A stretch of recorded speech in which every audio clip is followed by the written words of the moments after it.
ya de los personajes, aquí pues tenemos a Planck, a Einstein, a Bohr, ¿no? A Heisenberg, a Pauli, a Schrödinger, que por ahí algunos de ustedes los anotaron. Entonces es una foto muy interesante.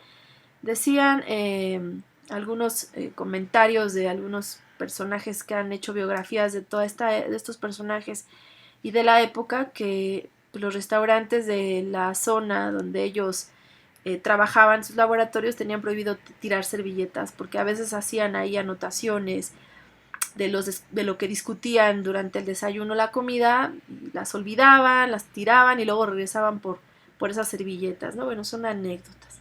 Bueno, tenemos a Thomson, que se le atribuye a no el descubrimiento del electrón, porque el electrón ya se había descubierto, más bien a él se le atribuye que lo identificó como una partícula dentro del átomo y pudo darle además ciertas características. La primera es que tienen carga y que son negativos, y la siguiente es que tienen masa. Entonces él utilizó un experimento. Aquí, ojo, no confundan experimento con modelo. El experimento es lo que hacemos, ya hemos tenido la experiencia, pero a partir del experimento y ya haciendo el análisis es cuando surgen los modelos para tratar de explicar el experimento. Entonces veamos aquí. Se utilizaron el famoso tubo de rayos catódicos. ¿Y qué es lo que pasa aquí? Pues resulta que conecta el tubo de rayos catódicos a una corriente eléctrica y entonces ve que salía un rayito, ¿sí? Un rayito. Y entonces le puso un imán aquí en carga positiva.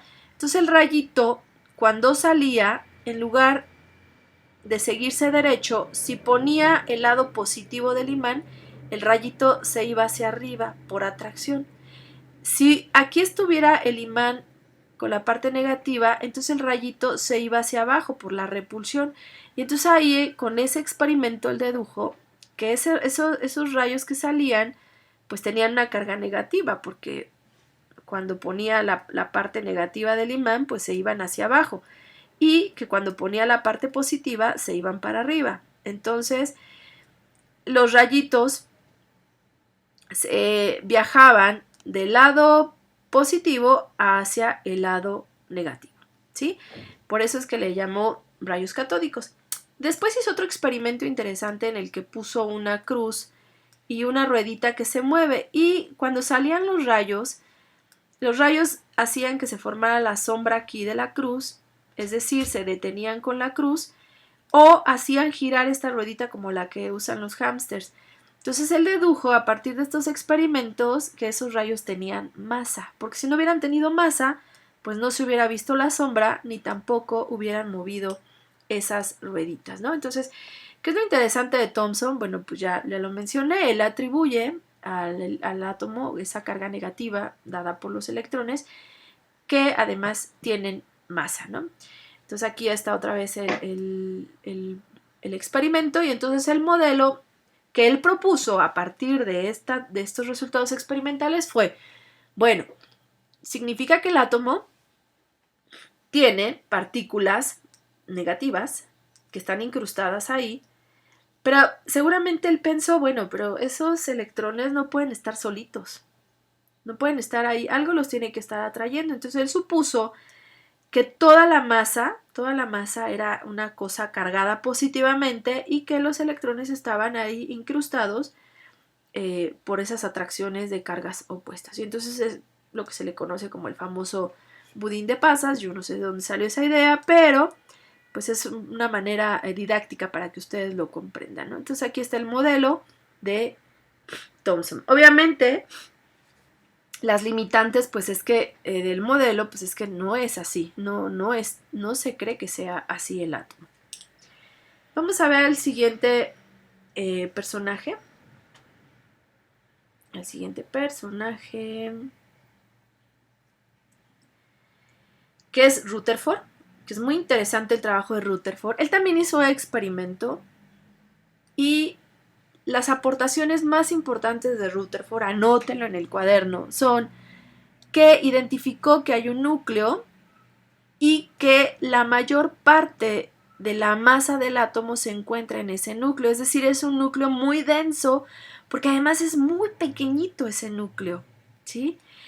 Y por otro lado, descubre a la segunda partícula subatómica, la que él llamó protón, ¿no?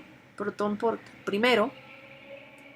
Pero lo más importante es que también habló del vacío, que también los griegos ya hablaban de vacío. Ahora que revisé sus tareas vi que algunos ya mencionaban el concepto de vacío, también lo mencionaban los griegos, pero miren, lo viene a retomar 2700, 2800 años después Rutherford con su experimento. ¿Qué fue lo que hizo Rutherford? Bueno, pues puso una cajita de plomo, porque el plomo es un metal que va a impedir que se salgan las radiaciones que dañan, y hizo que salieran partículas alfa.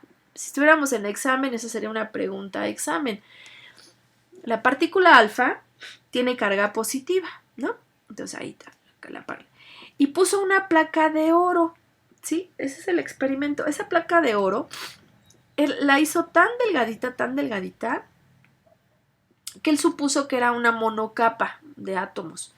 Entonces, supongamos que aquí están los átomos de oro. Entonces, partículas alfa salieran disparadas. Y entonces él dijo, si son partículas positivas, y si el átomo es, como dice Thomson, que prácticamente es una masa positiva con incrustaciones negativas, pues la mayoría de las partículas van a rebotar, ¿no? Eso es lo que él esperaba, porque decía, pues van a chocar contra la masota positiva, y pues, positivo con positivo se repelen, y va a haber algunas que van a rechazarse, porque seguramente en algún momento le va a pegar a un electrón. Y a lo mejor ahí había atracciones, pero él esperaba que la mayoría de ellas pues se rebotaran, ¿no? Y oh sorpresa, resulta que la mayoría de las partículas pasaba, ¿no? Pasaba. ¿Por qué? Pues porque prácticamente el átomo está vacío. Entonces, si está vacío, pum, pum, pum, pues están pasando las partículas alfa entre los electrones, entre el núcleo, y solo habían algunas que rebotaban o se desviaban, pues era porque le pegaba al núcleo o porque le pegaba algún electrón. Entonces, pues él dijo, no, no es el átomo como lo está proponiendo mi maestro, que era su profesor. Dijo, más bien, el átomo tiene un núcleo y prácticamente está vacío. Es decir, entre electrón y electrón no hay nada, entre protón y protón no hay nada, además de que pues, son partículas con carga igual, pues hay ciertas repulsiones. Hagan de cuenta que el átomo es, en una analogía, como una cancha de fútbol en el que el balón que ponemos en el centro sería como el núcleo y los jugadores serían los electrones. ¿Y qué hay entre jugador y jugador? Nada, ¿no? Digo, pensando en la analogía. Hubo un detalle en el modelo de Rutherford. Su limitante es que él decía, los electrones están girando alrededor del núcleo, pero no supo explicarle a la comunidad científica cómo era que si los electrones estaban girando, no perdían energía, porque si perdían energía, entonces iban a caer al núcleo, porque si este tiene carga negativa y este positiva, pues obviamente hay atracción, pero eso no pasa.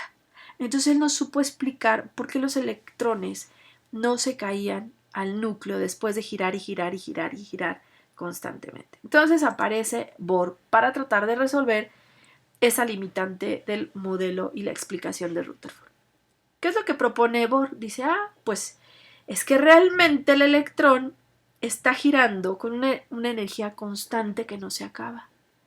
Entonces por eso es que nunca va a caer al núcleo. Entonces él dice, cada electrón está girando en un nivel de energía con cierta cantidad de energía que no se acaba, ¿sí? Es decir, este nivel de energía siempre tiene la misma y los electrones, que son dos, siempre están girando con esa energía, ¿sí? La energía está cuantizada, decía él. Aquí hay otro nivel de energía, hay tantos electrones que están girando y que nunca se les acaba la energía, ¿no? Entonces ya vimos un poquito el modelo de Bohr en las clases anteriores y son la cantidad de electrones que sabemos que pueden caber en cada nivel de energía. Ojo, este es un modelo. Un modelo que también tiene limitantes, pero que nos sirve mucho para explicar, ¿sí? ¿Qué es lo que dijo Bohr, ya siguiendo las ideas concretas? Son órbitas, que les vamos a llamar niveles de energía. Cada nivel de energía tiene un valor. Y aquí viene algo bien interesante. Los niveles que están más afuera son los que tienen más energía con relación a los que tienen menos energía, ¿sí? Entonces, esto último que acabo de decir es bien importante porque nos va a dar lugar a lo que se conoce como espectro de emisión y espectro de absorción, ¿sí? Bueno, para este momento histórico ya sabemos que existen electrones, ya sabemos que existen protones, ya se había descubierto el neutrón por Chadwick, que también es un dato interesante que deberían de anotar. Y bueno, ya sabemos que en el núcleo vamos a encontrar estas dos partículas, protones y neutrones, y alrededor del núcleo, moviéndose en niveles de energía, según Bohr, están girando alrededor del núcleo, ¿sí? Hay algo muy importante. El protón es el número atómico, ¿sí? La cantidad de protones es el número atómico y es el acta de nacimiento de cada uno de estos átomos, ¿sí? Entonces, el número de electrones puede variar. Los electrones pueden variar. ¿Por qué? Pues porque se ganan, se pierden o se comparten. Eso ya lo hemos visto. Pero esto no puede variar. Porque si varía, el número de protones deja de ser ese átomo. Es decir, si se agregara aquí un protón al átomo de hidrógeno, ya dejaría de ser hidrógeno. Se va a convertir en helio. Por eso es que la idea de los alquimistas de convertir el plomo a partir de otros metales menos caros, pues se hace realidad hoy en día, ¿sí? Tendríamos que, si queríamos pasar del que les gusta, del plomo para el oro, pues tendríamos que quitarle una cantidad de protones. El plomo tiene 82, el oro tiene 79, pues simplemente quítale 3 para que se convierta ese plomo en oro. Eso sí es posible hoy en día. Bueno, entonces, la masa molar, que la representamos con una A, es la suma de protones y neutrones. Pues sí, porque ya dijimos que la mayor cantidad de masa se encuentra en el núcleo y ahí en el núcleo encontramos protones y neutrones. Entonces, si sumamos estas dos partículas, tenemos la masa molar. Ya sabemos que es una masa molar relativa porque importa la cantidad de neutrones que tenga. Y el número atómico, que lo representamos con Z, es igual al número de protones, identifica al átomo. Entonces, X es cualquier símbolo, arriba ponemos la masa y abajo ponemos el número atómico. Si me han entendido, entonces van a hacer este ejercicio en una hoja de su cuaderno y me van a mandar la foto para ver si la forma de explicar en este video les sirve, ¿de acuerdo? Entonces, yo creo que vamos a dejar hasta aquí este video para que no sea tan pesado y va a quedar pendiente todavía el espectro electromagnético, que nos va a ayudar a entender por qué vimos en las flamas del experimento pasado diferentes colores. Y a ver si ya van imaginándose cuál es el modelo, aunque nos falta uno, cuál es el modelo atómico que nos va a ayudar a entender esos colores que vimos en el experimento. Muchas gracias, espero la foto. Vamos a dar el día de mañana, sábado, ¿les parece bien? Para que yo esté recibiendo sus fotos con las respuestas de este ejercicio. Si hay dudas me escriben. La foto no la manden individual, mándenla en el chat como las primeras tareas. La foto y abajo su nombre para que yo sepa a quiénes están entregando. ¿Les parece bien que les demos todo el día de mañana? Les dé todo el día de mañana para que manden esa foto. Yo espero que sí. Y les mando un abrazo a todos.